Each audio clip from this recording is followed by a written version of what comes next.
ruin has come to our family. You remember our venerable house? Opulent and imperial, gazing proudly from its stoic perch above the moor. I lived all my years in that ancient, rumor-shadowed manor, fattened by decadence and luxury. And yet I began to tire of conventional extravagance. Singular, unsettling tales suggested the mansion itself was a gateway to some fabulous and unnameable power. With relic and ritual, I bent every effort towards the excavation and recovery of those long-buried secrets, exhausting what remained of our family fortune on swarthy workmen and sturdy shovels. At last, in the salt-soaked crags beneath the lowest foundations, we unearthed that damnable portal antediluvian evil.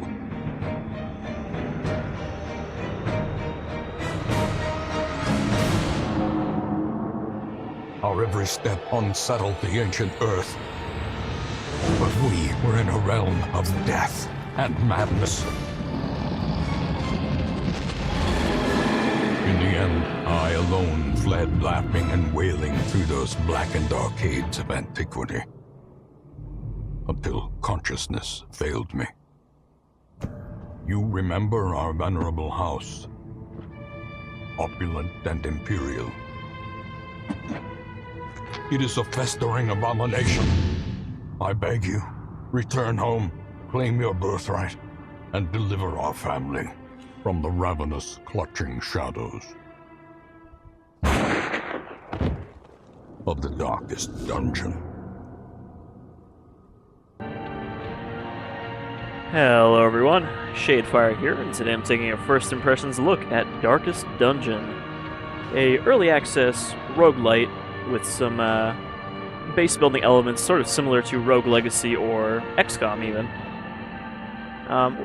We're going to get in here from a new save before we load up my old save, or my current save I guess. We're going to go with this just to go through the quick tutorial. There's kind of a lot of dense mechanics to explain here, so I'm going to try my best without just, you know, going through everything. I'll try to give you the quick and dirty version. You will arrive along the old road. It winds with a troubling, serpent-like suggestion through the corrupted countryside, leading only, I fear, to ever more tenebrous places. There is a sickness in the ancient, pitted cobbles of the old road, and on its writhing path, you will face viciousness, violence, and perhaps other damnably transcendent terrors.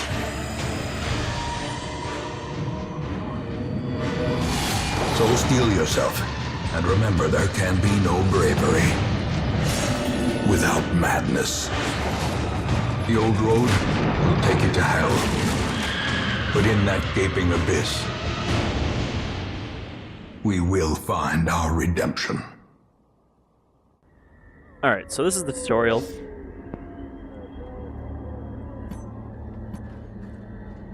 So, first off, when you're exploring these dungeons, there are two kinds of areas. There are rooms, like we're in now, which are pretty much just this one screen, and then there are hallways connecting the rooms, which, if I click this room, we'll go into the hallway, and walk along the hallway, and, you know, find treasures and fight monsters. There can also be treasures and monsters in rooms.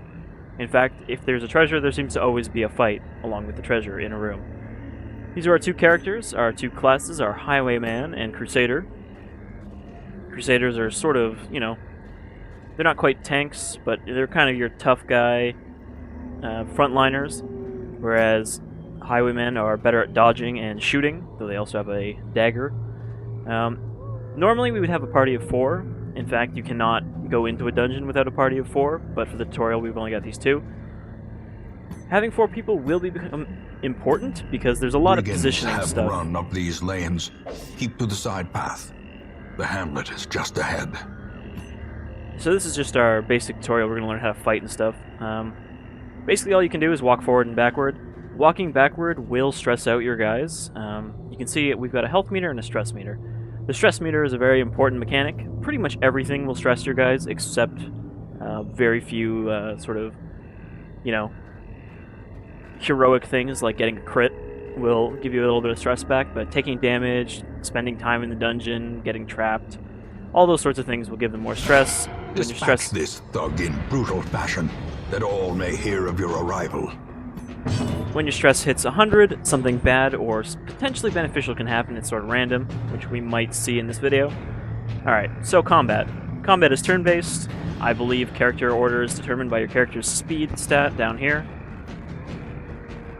And right now we've only got these two guys. If you look at this, we've got 4 moves. Every class has, I believe, 8 moves total, but you can only have 4 equipped at once. Our Highwayman here starts with Open Vein, which, if you look at those circles above the name of the skill, you can see there's the yellow circles and the red circles. Yellow circles is where we have to be positioned to use this move, so if he's in any of the first 3 spots, he can use it. Red circles are where your enemy has to be positioned, so we can attack anyone in the first 2 spots. Or we can use Grape Shot Blast, which will hit all 3, but is weaker. We're just going to go with Open Vein.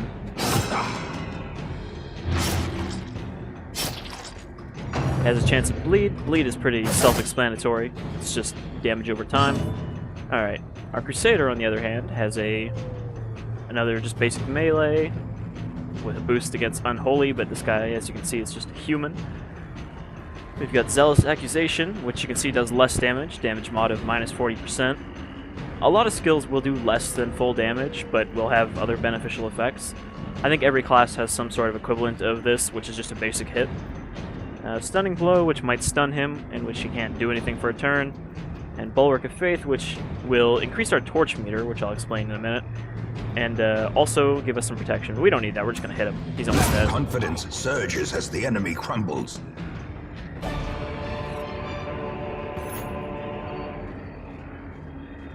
The torch meter up here is also very important, but we don't have to worry about it in the tutorial, really. You can find interactable objects like this. You go up and hit W on them. Alright, that little circle that just popped up over their heads, that was them getting more stressed. You'll see that a lot. And in their camp, Leave we found nothing some unchecked. There is much to be found in forgotten places. money and treasure.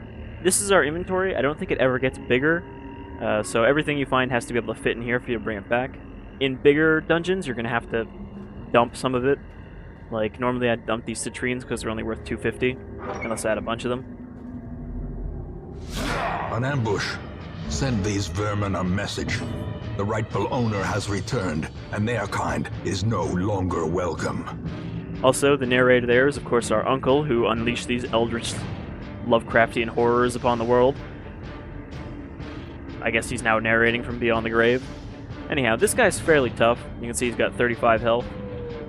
And he actually takes up 2 slots, like, he takes up the equivalent of 2 smaller characters. Sort of like the size system in D&D, I guess. But we are just gonna give this guy a pistol shot. Destroyed. And when you get that white circle, that's a boost in stress going down. Because we did something good. And as we saw there, his move actually knocked back our positioning. There are a lot of things that will fuck with positioning. There are ways to push and pull your enemies around, and your enemies can also do it to you. Some stuff like getting ambushed, where you get surprised, will actually change your order too. And you can use the move to go forward or back 1, but you can't do anything else if you do that. So it's a pain in the ass sometimes if you fight guys that are switching you around a lot. Alright, let's just give him a stunning blow.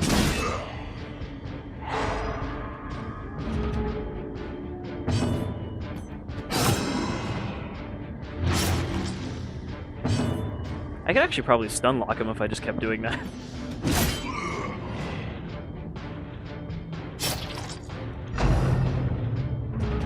One thing that I'm not completely sure of, but it kind of feels like the turn order changes sometimes mid-battle. And I'm not sure if it just gets re-rolled every turn based on everyone's speed or what. He resisted our bleed, but he's already bleeding, so it doesn't matter. Yeah, you can also see your enemy's resistances, so you can actually plan out whether you should bother using negative effects on them. You can see here he's only got a 50% stun resist, so we're getting kind of lucky, I guess, that it worked. A victory. Perhaps the turning point. And like that, our tutorial is complete. Oh, that's okay, because we're leaving anyway. So once you complete your objectives for a mission, you can just immediately leave. You don't have to go to an entrance or anything. And then we get our treasure and our heirlooms. Heirlooms are important for upgrading your base. We also get experience. When you see this, this is something you don't have to activate, I believe, but when you do, you'll get new traits for your character. Alright, so we got a positive one. When he's in the brothel, he gets more stress healed, because he's a nympho. You can also get negative traits from that, or sometimes you'll get negative... Welcome home, such as it is. This squalid hamlet, these corrupted lands, they are yours now, and you are bound to them. You can also get negative and positive traits at the same time. So it's kind of a, do I want to screw up this character, potentially get something new for them? And we'll actually pull up the character sheet here. You can see here's all their quirks. There's the negative quirks and the positive quirks. So like this guy, he can only pray for stress relief, and... No, we can't even go there yet.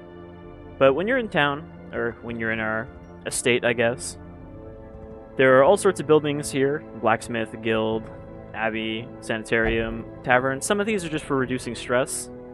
You know, when you have a lot of people, you're going to need lots of ways to reduce stress. So each of these has 3 stress reducers in it, and you can upgrade them so you can have more slots, because initially, every type of stress relief only has 1 slot. For example, this guy wants to pray, but if someone else is already praying, he can't get any stress relief at all. And that doesn't go down unless you do something like that, so you kind of have to deal with it. Anyhow, we can't really do anything here until we complete a proper mission. As you complete a couple of missions, all these will open up. So we're going to load into my other save, and I'll try to explain this stuff a bit better. Alright, so this is my real save, the Shade Forensi Estate. As you can see, I've got all sorts of people here, all sorts of different classes. I believe there are currently 10 classes in the game. Some of them are more useful than others.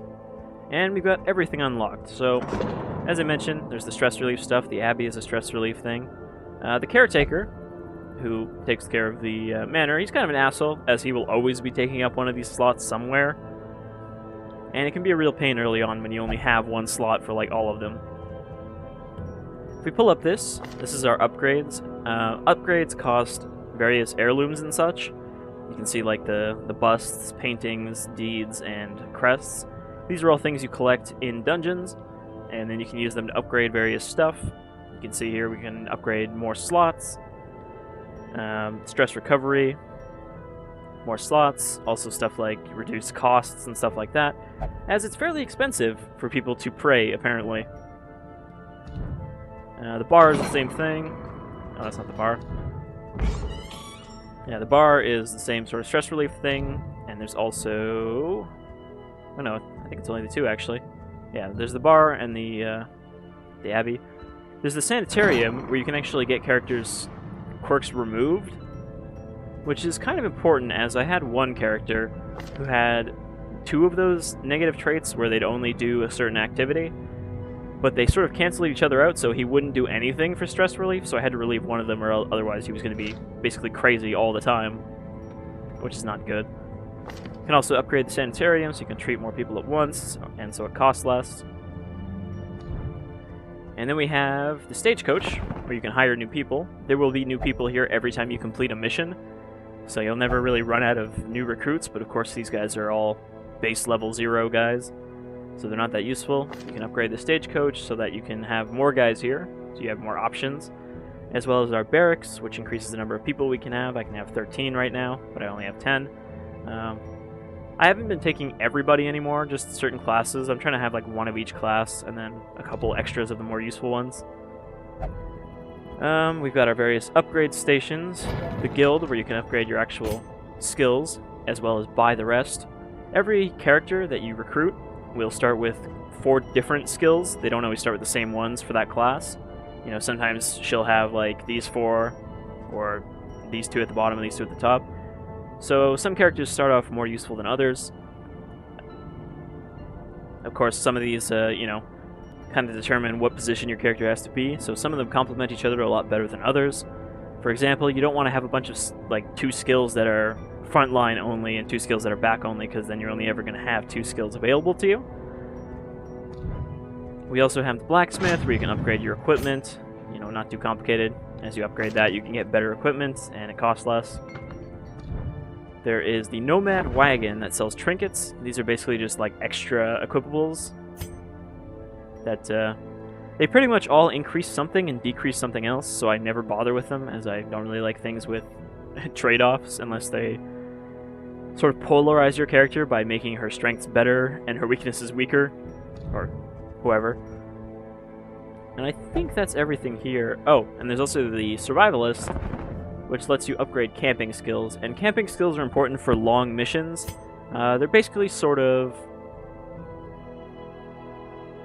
recovery buffs for when your characters stop to take a break in the middle of a dungeon.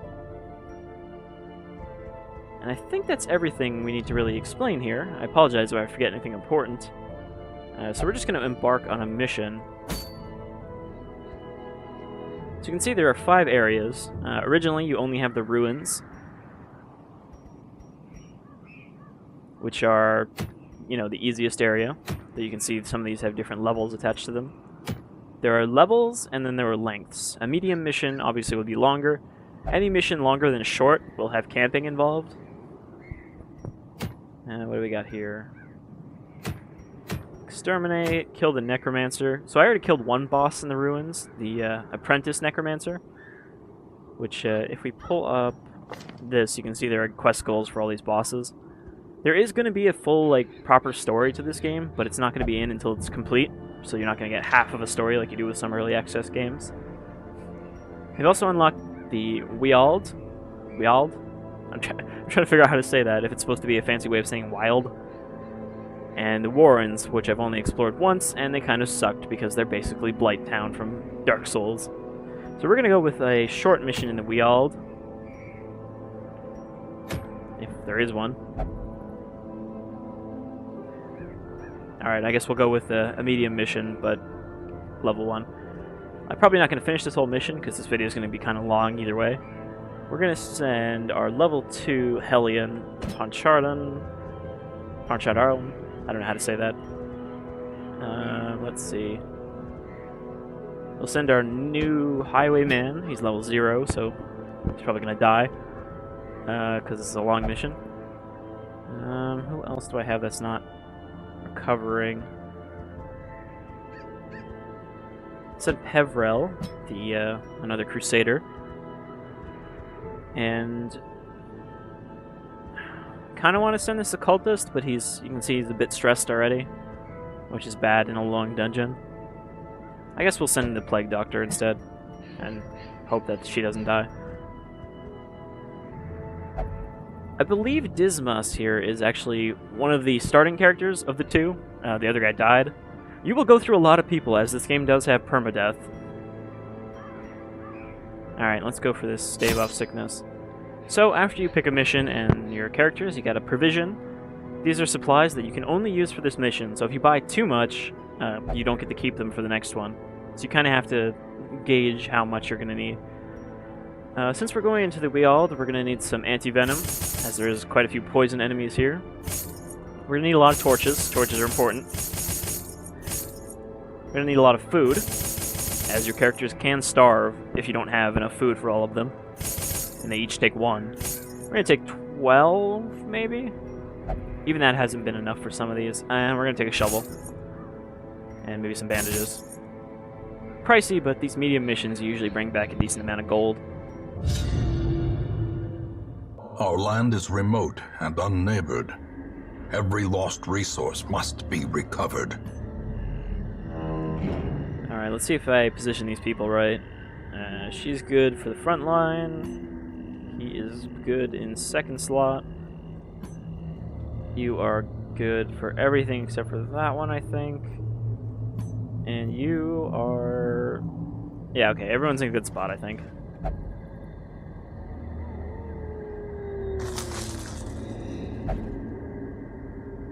What trait does he have that makes him do that? God, he's got a lot of traits.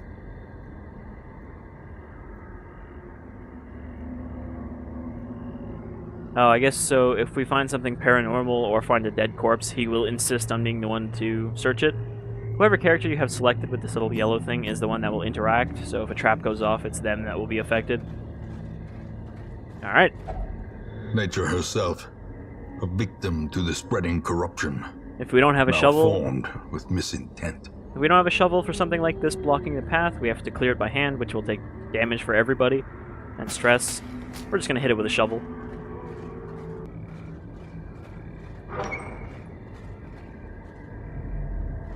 Alright, this room is empty. Sometimes when you go into a room, you'll have a random chance of scouting based on your character's skills. So this tells us that there is a treasure item, a bookshelf of some sort, and another treasure item, and a treasure room. I don't think there's any fights, which is good.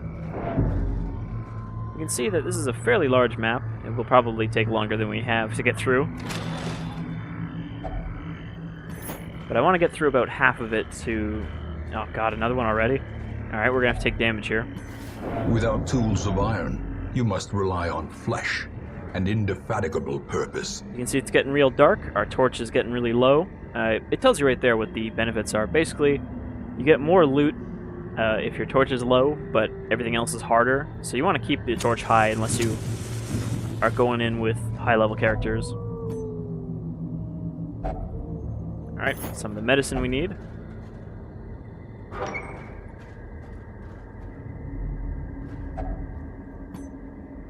Another one of the medicine we need. This might be a short mission after all.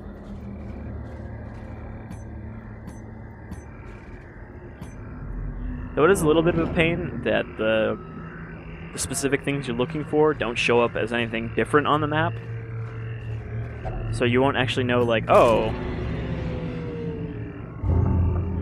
he got stickied. Now he's slow-drawed. As you can see, there are some things that will give you permanent character quirks. Alright, there was a trap there. Curious is the trap maker's art, his efficacy unwitnessed by his own eyes. Yeah, whoever built those mushrooms will never get to see what they did.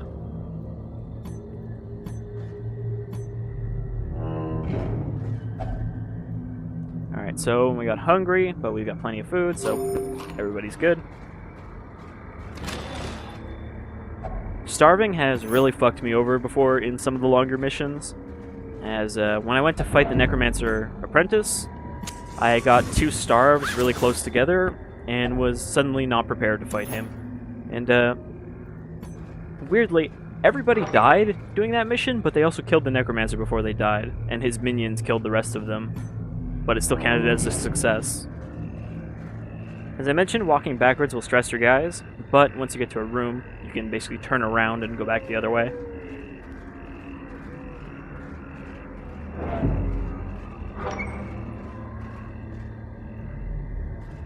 Surprised we haven't gotten to any fights yet.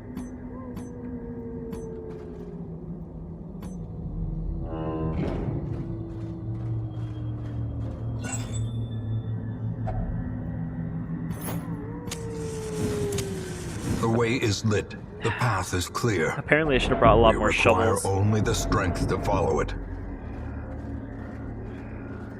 Oh, did that burn down my torch? Looks like that used some time too.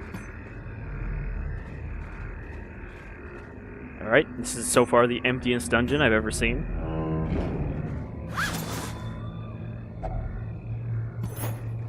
Even gold in your inventory will not stack forever. I think it's like 1,500 before you have to make a new stack. So you kind of have to prioritize. Okay, here's a fight. You have to prioritize what you take.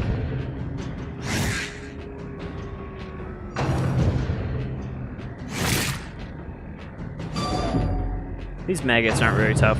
They can blight you, which is basically just poison. Wow, he's getting really stressed really fast. What can you do? I'll just... Oh, never mind. Accuracy also plays an important role in this. A lot of things will be, you know, they'll have like an accuracy of 70, but they really mean like, you should probably boost your accuracy. As a lot of characters will have, or especially a lot of characters with low accuracy will have a accuracy boost, like the leper, which is sort of a high damage, high health tank with low accuracy attacks. Alright, Plague Doctor. What do you got for me? Blinding Gas. Oh, it didn't stun either of them.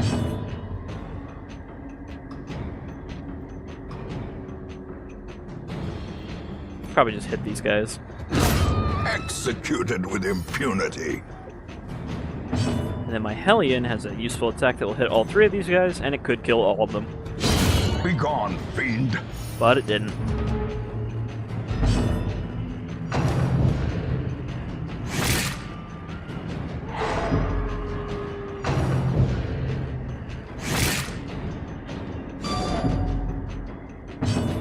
Alright, this should finish him. Or if she can miss completely. We could be here for a while. As the fiend falls, a faint hope blossoms.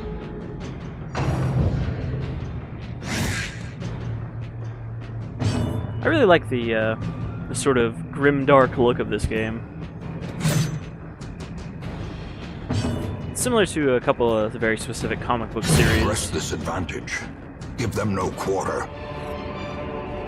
Also, I find the narrator's pretty decent, though there are some specific things that he gets kind of annoying because he only has one dialogue for them. Like those tentacle roots we have to dig up. He will always say the same thing. Purchase, spirits are lifted. So after hearing that, purpose is made clear. 20 times, you're like, oh god, just shut up already. I think they might just need to add a bit more lines of dialogue for that, or make it less frequent, I guess, so he doesn't always say the same thing. Alright, spiders. I can handle spiders. Give him a little bit of that gas. Ah, he resisted too. Only got a 25% resistance to stun.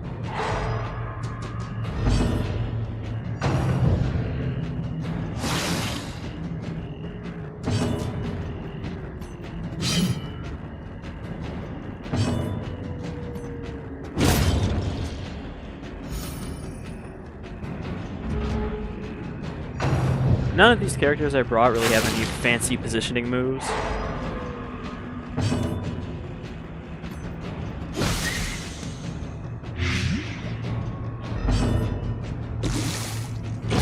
The bigger the beast, the greater the glory.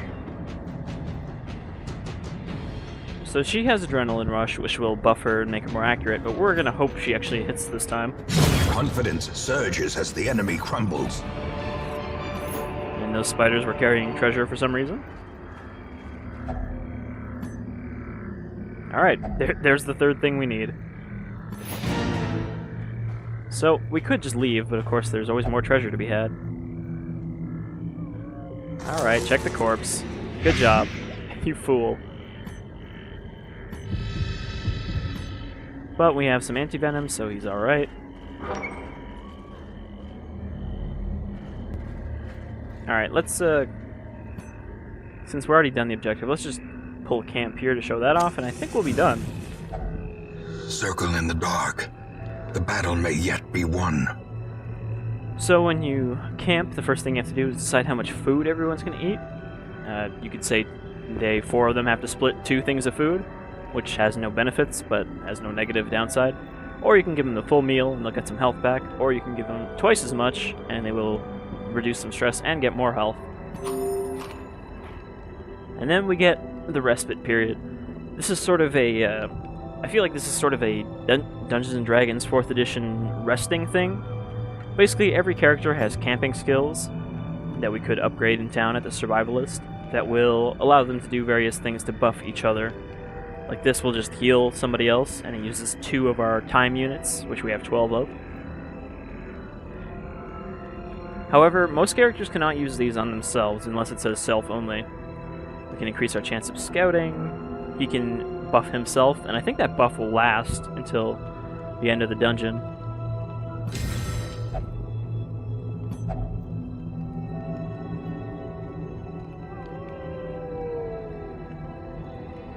He can self-medicate, which will heal him up pretty good, but he's actually doing fine. What else do we got? Stress resist, which will make her, obviously they'll get less stressed. Heal 10, reduce stress by 10, that's helpful. I don't know why this guy's so stressed out already compared to everyone else, but let's... no, it's stress resist.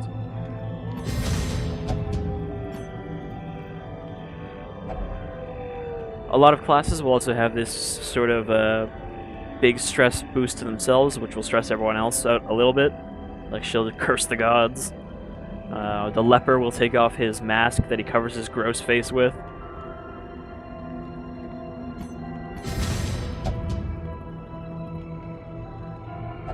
Alright, and then we can rest.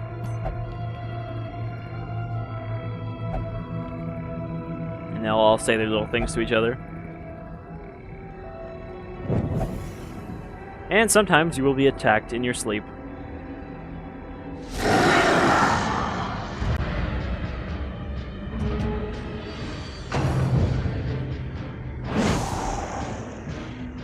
By these fungal scratchers who seem to be very cordyceps inspired by a certain particular video game that may have come out last year, maybe?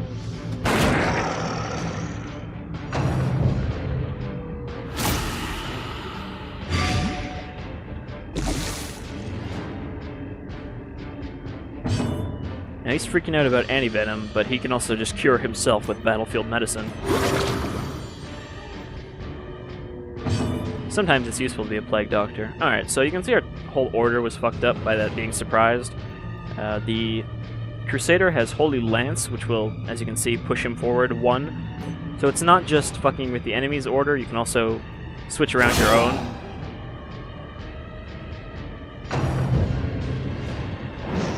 There are a lot of characters that will have a lunge forward sort of move, but there's also some, like the Highwayman, that will have a move that knocks them back.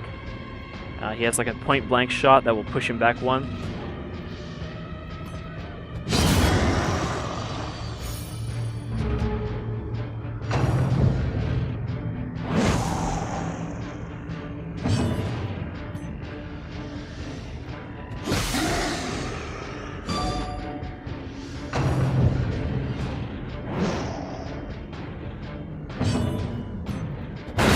Singular strike.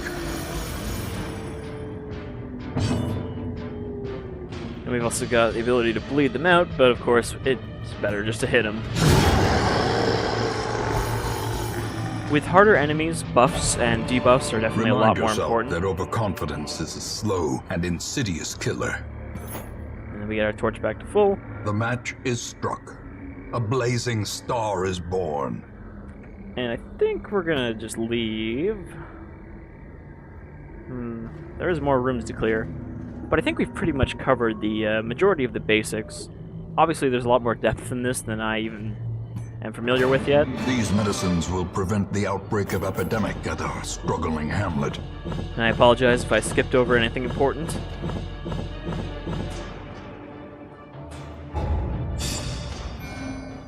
Everyone gets some XP. I believe the XP is only determined by how long the mission is. And you know what level it is, not by how many fights you win or anything like that. Alright, now she's a Nympho. He's a bit slower when he has less health. He's also, but he has a boost to fighting beasts. And he has less health, but gets more crits when he's low on health. And you can, of course, remove all of these negative traits when you send people to the sanitarium, but it is expensive, so it's not really practical to remove all of them. Our family name, once so well regarded, is now barely whispered aloud by decent folk. I don't think there's any sort of time limit to this game so far. It kind of seems like you know, the missions only change when you finish them, so it's not like, oh, I took too long and now all the missions are hard and long. It's just, you finished a mission, now new missions popped up and some of them are harder. But there usually seems to be a good supply of low-level missions to level up your new guys as people die. And, where is it? Graveyard here, you can see I've gone through quite a few people already. Including, where is he? Yeah, there's Reynold, the guy you start with. Died to the Necromancer Apprentice. Anyhow, that's Darkest Dungeon. It is available on Steam for $20. And I'd say so far I've been really enjoying it. I've put about 4 hours into this so far. And yeah, it feels a lot more finished than a lot of games that go into early access, and I think that this game will only get better once they add more to it. More classes, you know, add the story in. Just more of everything would be better. That's always the case, really, with roguelites. The more possible things that could come up in the random selection, the better. Anyhow, I've been Shadefire, this is Darkest Dungeon, and I will see you all again some other time. Until then, y'all keep crusading.